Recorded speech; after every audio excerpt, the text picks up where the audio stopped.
లో పోస్ట్ అయిన కొన్ని పోస్టులు ఆస్ట్రేలియా ప్రధాని ఆంటోనీ ఆల్బనీస్కు ఎక్స్ అధినేత ఎలాన్ మస్క్కు మధ్య గొడవలకు కారణమయ్యాయి. ఆ గొడవలు కాస్త ముదిరి ఒకరిపై ఒకరు తీవ్రంగా కామెంట్స్ చేసుకున్నారు. సాధారణంగా మనకు నచ్చిన ఫోటోలను ఎక్స్ లో సరదాగా పోస్ట్ చేస్తూ ఉంటాం. కానీ రీసెంట్ గా ఆస్ట్రేలియాలోని ఓ చర్చ్ బిషప్ పై కొందరు దుండగులు చేసిన కత్తుల దాడికి సంబంధించిన ఫోటోలు సోషల్ మీడియా ఎక్స్ లో తెగ వైరల్ అయ్యాయి. దీంతో ఆ పోస్టులను ఎక్స్ నుంచి తొలగించాలని ప్రపంచ కుబేరుడు ఎక్స్ అధినేత ఎలాన్ మస్క్ ను ఆస్ట్రేలియాకు చెందిన ఫెడరల్ కోర్టు ఆదేశించింది. కోర్టు ఆదేశాల మేరకు బిషప్ పై జరిగిన కత్తుల దాడి పోస్టులను కేవలం ఆస్ట్రేలియా ఎక్స్ యూజర్లకు మాత్రమే కనిపించకుండా చేసింది ఎక్స్ సంస్థ. దీంతో ఎలాన్ మస్క్ ప్రవర్తించిన తీరుపై ఆస్ట్రేలియా ప్రధాని ఆంటోనీ ఆల్బనీస్ మండిపడ్డారు.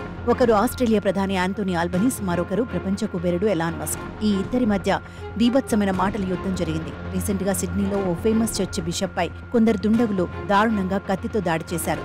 ఇక ఆ దాడికి సంబంధించిన పోస్టులను ఎవరో ఎక్స్ లో పోస్ట్ చేశారు.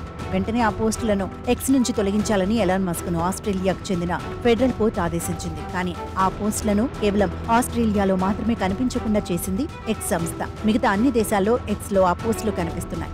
దీంతో ఎలాన్ మస్క్ ను ఆస్ట్రేలియా ప్రధాని ఆంటోనీ ఆల్బనీస్ తీవ్రంగా విమర్శించారు. కోర్టు చెప్పిన సారాంశం ఎలాన్ మస్క్ కు అర్థం కానట్టు ఎంతో అమాయకంగా నటిస్తున్నారని అన్నారు. ప్రపంచ వ్యాప్తంగా ఆ పోస్టులను ఎక్స్ నుంచి తొలగించమని కోర్టు తీర్పు ఇచ్చిందని చెప్పారు. నిజానికి ఎలాన్ మస్క్ ఒక పొగరుపోతని, అతను ప్రవర్తించే విధానం చాలా దారుణంగా ఉందని ఆస్ట్రేలియా ప్రధాని ఆల్బనీస్ ఆంటోనీ మండిపడ్డారు. సోషల్ మీడియా సంస్థలకు సమాజం పట్ల బాధ్యత ఉండాలని, హింసాత్మక కంటెంట్లను ఎంకరేజ్ చేయకూడదని అన్నారు. ఎలాన్ మస్క్ చట్టానికి అతీతుడు కారని, అది తన విఘ్నతకు వదిలేస్తున్నారని చెప్పారు. ఇక ఆస్ట్రేలియా ప్రధాని ఆంటోనీ ఆల్బనీస్ కామెంట్స్ పై ఎలాన్ మస్క్ రిప్లై ఇచ్చాడు. ఆస్ట్రేలియా కోర్టు జారీ చేసిన ఆదేశాలు ఆ దేశం వరకే చెల్లుబాటు అవుతాయని, వేరే దేశాలకు వర్తించవని అన్నారు. భావ ప్రకటన స్వేచ్ఛను అడ్డుకునే హక్కు ఎవరికీ లేదని చెప్పారు. ఇలా గౌరవప్రదమైన స్థానంలో ఉన్న ఇద్దరు వ్యక్తులు ఒకరిపై ఒకరు కామెంట్స్ చేసుకోవడం చూసి నెటిజన్స్ తెగ ఆశ్చర్యపోతున్నారు.